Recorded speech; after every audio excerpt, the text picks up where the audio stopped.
I was sitting in my Honda Accord outside my sister-in-law's house in Naperville, Illinois, watching my husband Derek through the kitchen window. He was pacing back and forth, running his hands through his hair the way he always did when he was stressed. My 6-year-old daughter Emma was in the back seat, coloring in her Disney princess book, completely unaware that our entire world was about to fall apart. It was a Tuesday in October, the kind of crisp fall day where the maple trees looked like they were on fire, and I remember thinking how peaceful everything looked from the outside. I had no idea that in the next 48 hours I'd be packing our lives into garbage bags and driving toward a future I never saw coming. The whole thing started 3 weeks earlier, when Derek began acting strange. Not cheating husband strange, but something else entirely. He'd always been the kind of guy who told me everything.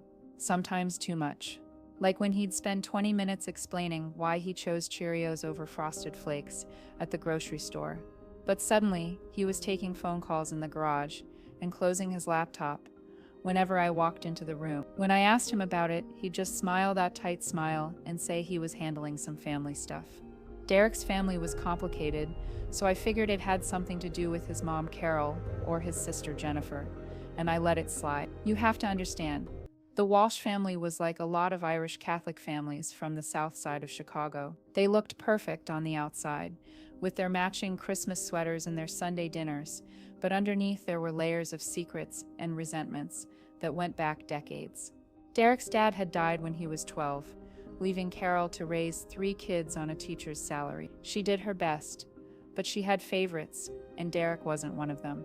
Jennifer was the golden child, the one who got the new clothes in the college fund, while Derek worked at Jewel-Osco after school to buy his own sneakers. I'd married into this family 8 years ago, and I thought I understood the dynamics. Carol tolerated me because I made Derek happy and gave her a granddaughter, but she never really warmed up to me. Jennifer was friendly enough on the surface, but there was always this undercurrent of competition, like she was keeping score of something I didn't even know we were playing. Her husband Mike was a contractor who did well for himself, and they lived in this gorgeous colonial in Naperville with the perfect lawn and the Range Rover in the driveway. Meanwhile, Derek and I were renting a 2-bedroom apartment in Aurora, trying to save up for a down payment while juggling daycare costs and student loans. The first real sign that something was wrong came on a Saturday morning in early October. Derek was supposed to take Emma to soccer practice, but at the last minute he said he had to run an errand for his mom. This wasn't unusual. Carol was always asking him to fix something or drive her somewhere, but when I asked what she needed, he got that look again, the one where his jaw tensed up and he wouldn't meet my eyes. He was gone for 3 hours. 3 hours for what he claimed was dropping off some paperwork at Carol's lawyer's office. When he came back, Emma's practice was over, and she was disappointed because all the other dads had been there to cheer. Derek felt terrible about it. I could tell, but when I pressed him for details, he just said it was complicated family business, and he'd explain later. Later never came. Instead, the phone calls in the garage got more frequent. Derek started working late, which was weird because he was a high school math teacher, and it was only October. He wasn't staying for after-school tutoring or grading papers. He was just gone. When I called the school one evening around 6, the security guard told me all the teachers had left hours ago. That's when I started paying closer attention. Derek had always been a creature of habit. Coffee with 2 sugars. Same breakfast sandwich from Dunkin' every morning. Same route to work. Suddenly, he was switching up his routine, leaving earlier, coming home later, and always with some excuse that didn't quite add up. He said he was helping Jennifer with some home improvement project, but when I mentioned it to her at Emma's birthday party, she looked confused and said they hadn't done any work on the house in months. The birthday party itself was another red flag. We had it at Chuck E. Cheese, because Emma was obsessed with that creepy mouse. And all the Walsh family showed up. Carol, Jennifer, Mike, their 2 boys who were Emma's age. Everyone seemed normal, but I noticed Derek and Jennifer kept exchanging these looks across the table, while Emma was opening presents. Quick glances that lasted just a second too long, the kind that made me feel like I was missing something important.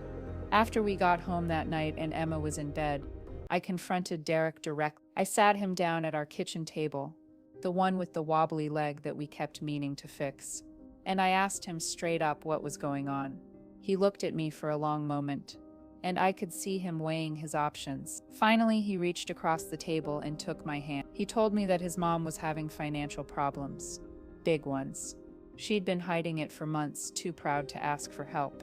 But the mortgage on her house was 3 months behind, and she was at risk of foreclosure. The lawyer thing, the errands, the secretive phone calls, it was all him trying to figure out how to help her without making it seem like charity. He knew how stubborn Carol was, how she'd rather lose the house than feel like a burden to her kids. It made sense. It explained everything, and I felt terrible for doubting him. Carol had always been independent to a fault, working 2 jobs just to prove she could handle things on her own. Of course, she wouldn't want us to know she was struggling. Derek was probably trying to organize some kind of family intervention, get Jennifer and Mike involved without bruising Carol's pride. I hugged him and told him we'd figure it out together. We didn't have much, but maybe we could help with a few $100s here and there, or I could pick up some extra shifts at the dental office where I worked as a hygienist. Derek seemed relieved to have it out in the open, and for the next week, things felt almost normal again. But then Jennifer called me on a Thursday afternoon while I was at work. This was unusual because Jennifer and I didn't really talk unless it was about family gatherings or Emma's birthday parties. She sounded upset, almost frantic, and she asked if I could meet her for coffee after work. She said it was important, something about Derek that I needed to know. My stomach dropped. The way she said it with that urgency in her voice made me think the worst was Derek having an affair. Was he sick? Had something happened to Carol? I told her I'd meet her at the Starbucks on Route 59, the one near the Target where we sometimes ran into each other doing weekend errands. Jennifer was already there when I arrived, sitting in the corner with a grande something or other, checking her phone every few seconds. She looked tired, older than her 34 years, and when she saw me, she didn't smile. She just gestured to the chair across from her and waited for me to sit down. What she told me next completely shattered everything I thought I knew about my husband and his family. There was no financial crisis. Carol's house was fine, paid off years ago with the life insurance money from Derek's father.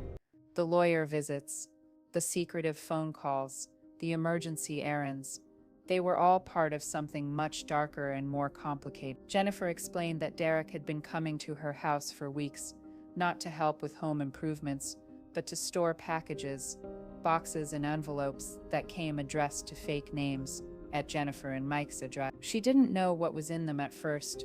She just thought Derek was maybe flipping stuff on eBay or had some side business he was keeping quiet. Mike travels a lot for work, so she was home alone most days and didn't think much of it when Derek would swing by to pick up delivery. But then she got curious. One of the packages was damaged, partially open, and she could see what looked like prescription bottles inside. Not just 1 or 2, but dozens of them.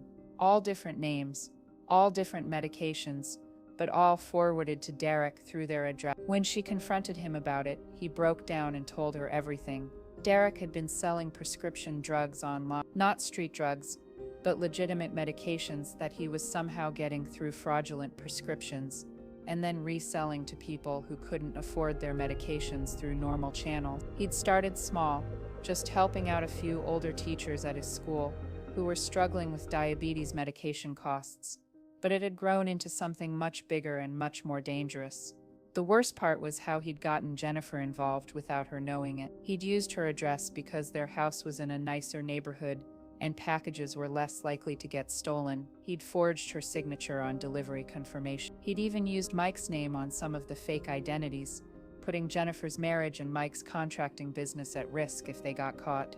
Jennifer was terrified. She'd been researching online and found out that what Derek was doing could be considered drug trafficking, a federal crime that carried serious prison time. She was also furious that he'd dragged her into it without her consent, potentially destroying her family to protect his own illegal operation. As I sat there listening to Jennifer explain all of this, I felt like I was drowning. This wasn't the Derek I'd married, the man who wouldn't even speed in a school zone, who made Emma return a toy to Target when she accidentally walked out with it. How had he gotten involved in something like this? And how had I missed it completely? Jennifer handed me a piece of paper with an address written on it. She said Derek was supposed to make a big delivery there the next day, something worth several $1,000s. She'd overheard him on the phone talking about it, and she was convinced it was some kind of setup, either by law enforcement or by someone dangerous who might hurt him. She begged me to stop him, to make him see reason before he got himself arrested, or worse. I drove home in a complete day. Emma was at my mom's house for a sleepover, which was probably for the best because I couldn't have pretended everything was normal. When Derek got home from work, I was sitting at that same wobbly kitchen table, staring at the address Jennifer had given me. He knew immediately that I knew. I could see it in his face the moment he walked through the door. He stood there in the doorway, still holding his teacher bag with the papers he needed to grade, and we just looked at each other for what felt like forever. When he finally sat down across from me, he didn't try to deny it or make excuses. He told me the whole story, start to finish, and it was even worse than what Jennifer had described. It had started 2 years ago when his mom really did have a health scare. Not financial problems, but a diabetes diagnosis that came with expensive medication that wasn't fully covered by her insurance. Derek had found a way to get the same medication cheaper through some online contacts, and when word got around, other people started asking for help. At first, it felt like he was doing something good, helping people who couldn't afford their prescriptions. But the money was too tempting, especially with our own financial pressure. Emma needed new clothes every few months as she grew. We were behind on credit card payments, and I'd been talking about wanting to go back to school to become a dental assistant. The extra income from Derek's side business made all of that possible. The problem was that it kept growing. What started as helping a few people became a network of dozens of customers. Derek was working with people he'd met online, people he didn't really know, getting medications through increasingly sketchy channels. He knew it was dangerous, but by then he was in too deep to stop without risking exposure.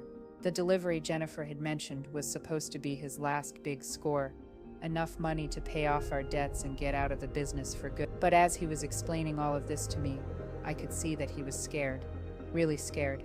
He kept checking his phone, jumping at every car that drove past our apartment. This wasn't just about illegal prescriptions anymore. He'd gotten involved with people who didn't take kindly to backing out of agreements.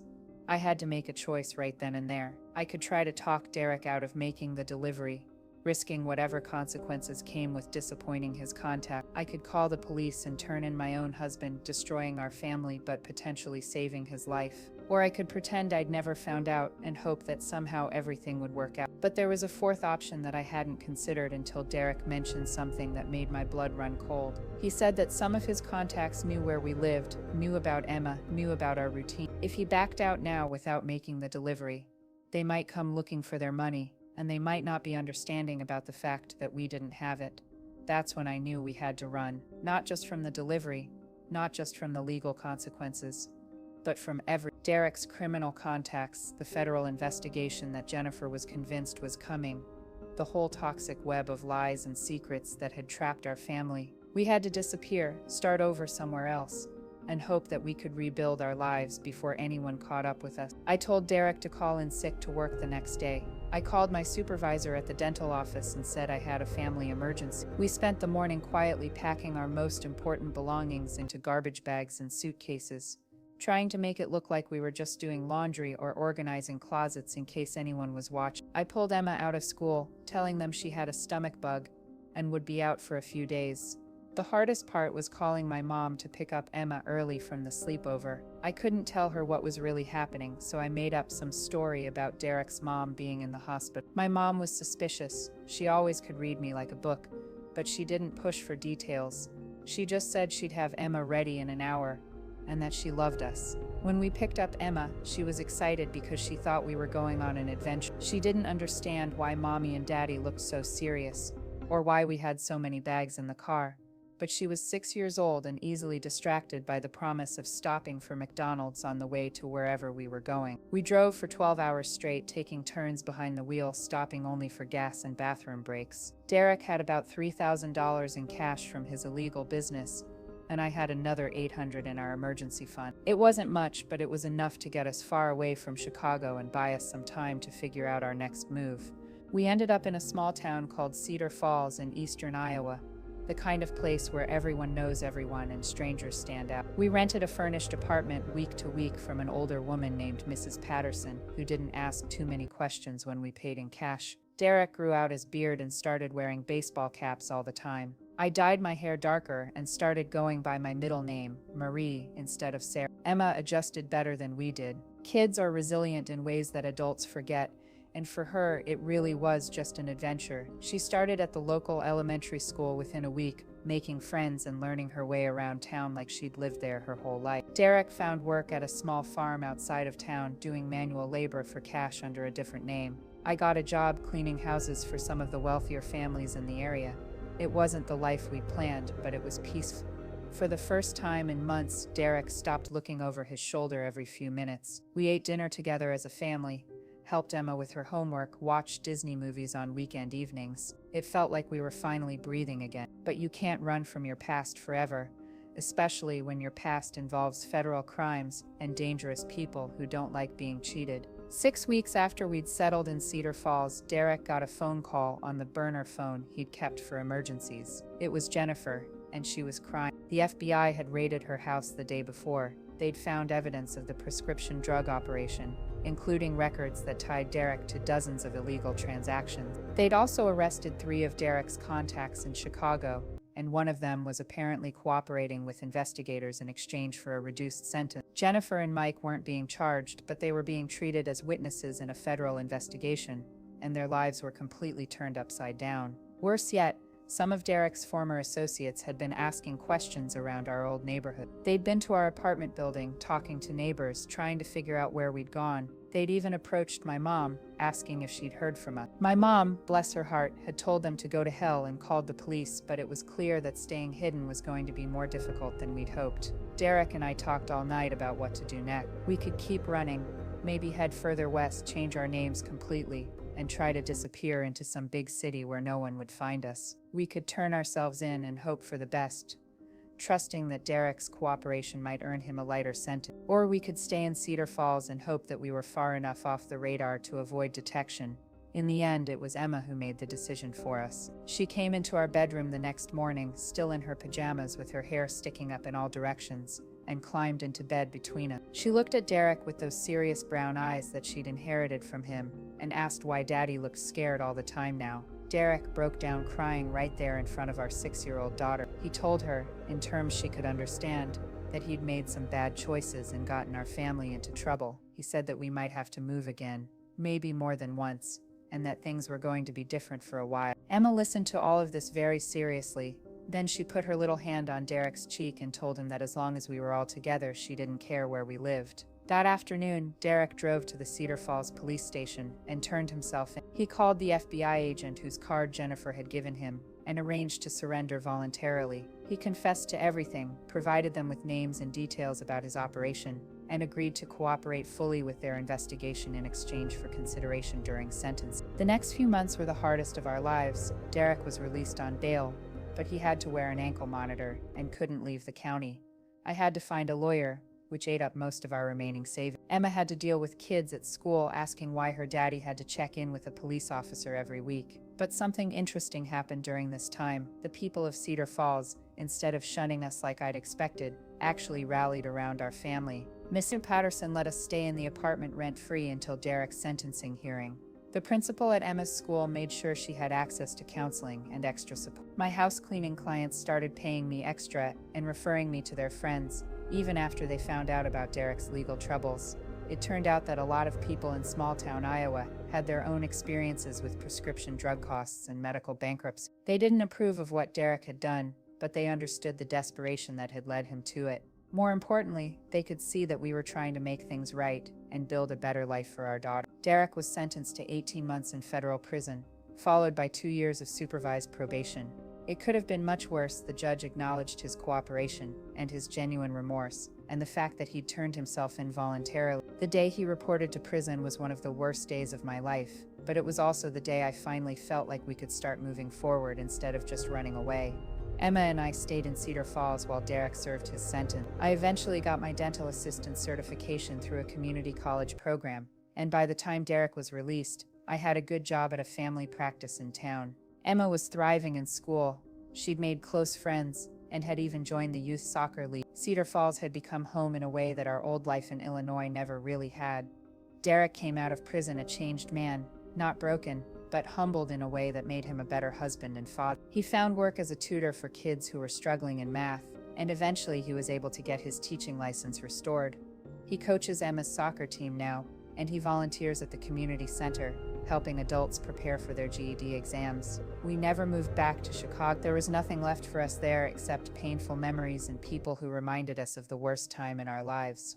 Derek's relationship with his family never fully recovered, especially with Carol, who felt betrayed by his actions and embarrassed by the attention they brought to the Walsh name. Jennifer and I exchange Christmas cards, but we don't talk about what happened, and we probably never will. Sometimes I think about that Tuesday in October when I was sitting in my car outside Jennifer's house, watching Derek pace in her kitchen. I had no idea then that I was watching the last few minutes of our old life, that everything we'd built together was about to crumble. But I also had no idea that losing everything would eventually lead us to something better. Emma is 12 now, and she barely remembers living anywhere but Cedar Falls. She knows the basic story of what happened when she was little, but for her it's just family history, not a source of shame or trauma. She's proud of how hard Derek and I worked to rebuild our lives, and she's grown up with a strong sense of right and wrong that I hope will keep her from making the kinds of mistakes we made. Derek and I are stronger together now than we ever were before. Going through something like that, losing everything and having to start over completely, it either destroys a marriage or makes it unbreakable. We learned how to talk to each other honestly, how to face problems together, instead of trying to handle them alone. We learned that family isn't just about blood or marriage certificates, it's about the people who stand by you when everything falls apart. I still think about those packages sometimes, the ones that started this whole nightmare. All those prescription bottles with fake names, representing people who couldn't afford the medications they needed to stay healthy.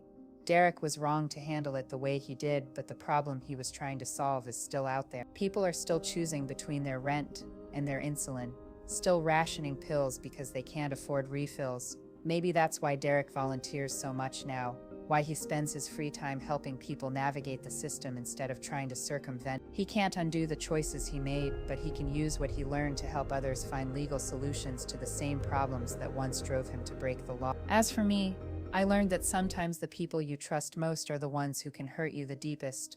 But I also learned that love and forgiveness are more powerful than anger and resentment. Derek made terrible choices that put our family at risk, but he also found the courage to make things right when it mattered most. That's the man I choose to see when I look at him now, not the desperate person who got us into that mess in the first place. Our life in Cedar Falls isn't glamorous or exciting, but it's honest and peaceful and full of people who care about us. Emma plays soccer and takes piano lessons and complains about her math homework just like any other kid. Derek and I go to her games and parent-teacher conferences and argue about whose turn it is to do the dishes. We're just a regular family now, and after everything we've been through, that feels like the greatest victory of all.